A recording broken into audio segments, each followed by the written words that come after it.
हेमा मालिनी के स्टारडम ने ही ले ली थी उनके पिता की जान।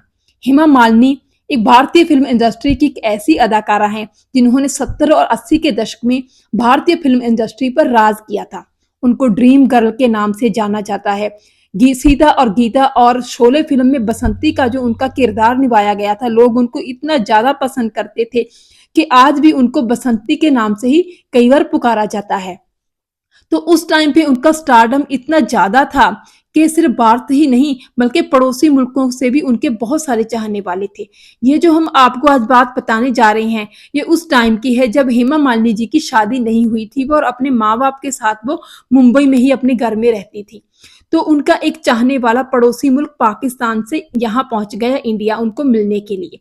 उसने उनके घर के आगे बहुत सारे चक्कर लगाए, कई दिनों तक वो उनके घर के आगे ही खड़ा रहा। लेकिन जब हेमा मालिनी जी को मिलने का मौका नहीं मिला, उसको हेमा मालिनी जी से मिलने का मौका नहीं मिला, तो उसने क्या किया, चोरी चोरी से किसी तरह वो हेमा मालिनी के घर के अंदर पहुंच गया। लेकिन जब उसको घर के अंदर पहुंचकर ये रियलाइज हुआ कि अगर मैं पकड़ा गया, क्योंकि एक था वो पड़ोसी मुल्क का, तो उसने सोचा कि मेरी हालत बड़ी खराब होगी।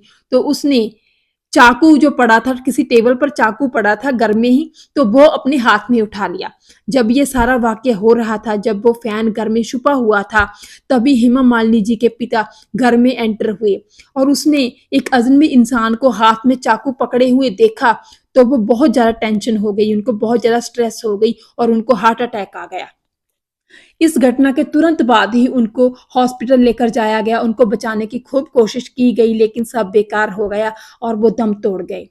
इस तरह हेमा मालिनी जी के स्टारडम ने ही, उनके फैन की वजह से ही उनकी जान चली गई। हेमा मालिनी जी आज बहुत सक्सेसफुल हैं, उन्होंने अपने करियर के पीक पर बहुत अच्छा टाइम देखा, लेकिन उनके सर के ऊपर जो एक बोझ है कि उनके स्टारडम की वजह से ही उनके पिता की जान चली गई, वो शायद सारी जिंदगी ना खत्म हो। बॉलीवुड के और भी बहुत सारे किस्से, कहानियां और खबरें जानने के लिए आप मेरे चैनल को प्लीज सब्सक्राइब जरूर कर लीजिएगा। फिर मिलेंगे किसी नई वीडियो में, तब तक के लिए नमस्कार।